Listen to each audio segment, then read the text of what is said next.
နေ့မှာကျွန်တော်ဟာအခန်းဖော်ကောင်မလေးရေချိုးနေတာကိုမတော်တဆတွေ့လိုက်မိပါတယ်။အဲ့ဒီမှာတင်သူကဒေါသထွက်ပြီးကြောက်ခဲနဲ့ပြစ်ပေါက်လိုက်တာကျွန်တော်ရဲ့ဘယ်ဘက်မျက်လုံးကိုတဲ့တဲ့ကြီးမှန်သွားခဲ့တယ်။ဒါပေမဲ့ထူးဆန်းတာကအဲ့ဒီတန်ရာကြောင့်ပဲကျွန်တော်မှအရာရာကိုထွင်းဖောက်မြင်နိုင်တဲ့ grade အစွမ်းရသွားတာပါပဲ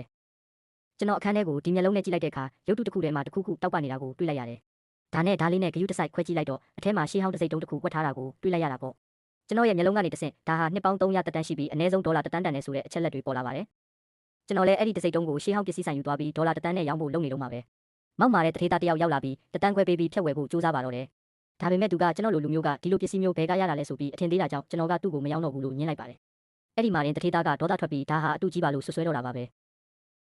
ဆိုင်ရှင်နှစ်ယောက်ကတေချာစစ်ဆေးပြီးအစ်စ်ဖြစ်ကြောင်းအတီးပြုတ်ပေးလိုက်တဲ့ခါမှာတော့အဲ့ဒီတထေးသားကကျွန်တော်ဘဏ်ကတ်ကိုလူယူဖြက်စီးပြီးကျွန်တော်ကိုပစ္စည်းကိုတူလို့ပါဆွဆွဲပါတော့တယ်။အဲ့ဒီအချိန်မှာပဲကျွန်တော်ရဲ့အခန်းဖော်ကောင်မလေးရောက်လာခဲ့ပါတယ်။တကယ်တော့သူမကအဲ့ဒီတထေးသားရဲ့စိတ်ဆက်ထားသူဖြစ်ပေမဲ့သူ့ကိုလုံးဝမချစ်ပါဘူး။သူမကကျွန်တော်ကိုဖတ်လိုက်ပြီးဒါကငါချစ်သူပဲလို့လူကြားထဲမှာကြေညာလိုက်ပါတယ်။တထေးသားကသူမကိုရိုက်ဖို့ပြင်ပေမဲ့ကျွန်တော်ကတားဆီးပြီးပညာပေးလိုက်တဲ့အတွက်သူလည်းအရှက်ရပြီးထွက်သွားပါတော့တယ်။မကြခင်မှာပဲကောင်မလေးရဲ့မိဘတွေရောက်လာပြီးသူမကိုအိမ်ပြန်ခေါ်ကအတင်းအဓမ္မမင်္ဂလာဆောင်ခိုင်းဖို့လုပ်ကြပါတယ်။ကျွန်တော်ကရှေ့ထွက်ပြီးတားလိုက်တဲ့အခါသူမရဲ့အဖေကတစ်နှစ်အတွင်းဒေါ်လာတန်း100ရှာနိုင်ရင်သဘောတူမယ်ဆိုတဲ့ခက်ခဲတဲ့စီကံချက်ကိုထုတ်လိုက်ပါတယ်။ကျွန်တော်လည်းချက်ချင်းပဲသဘောတူလိုက်ပါတယ်။အဲ့ဒီနောက်ကျွန်တော်ဟာကြောက်စိမ်းရိုင်းဈေးကွက်ကိုသွားပြီးလုပ်ငန်းချဲထွင်ဖို့ပြင်ဆင်ပါတယ်။အဲ့ဒီမှာခုနကတထေးသားနဲ့ထပ်ဆုံပြီးရှုံးတဲ့သူကကောင်မလေးနားကထွက်သွားရမယ်ဆိုတဲ့လောင်းကြီးနဲ့ကြောက်စိမ်းရိုင်းရွေးခိုင်းပါတယ်။တထေးသားကဈေးကြီးတဲ့ကြောက်တုံးကိုရွေးချိန်မှာကျွန်တော်ကတော့ထောက်မှာပစ်ထားတဲ့ကြောက်တုံးအစုပ်လေးကိုရွေးလိုက်ပါတယ်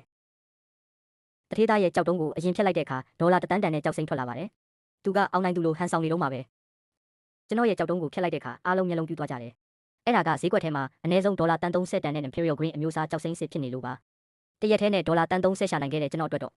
ချစ်ရတဲ့သူနဲ့ပေါင်းဖက်နိုင်ဖို့တန်းတရာဆိုတာမဝေးတော့ပါဘူး။ Subscribe နဲ့ Like လေးလုပ်သွားခဲ့ကြပါဦးဗျ။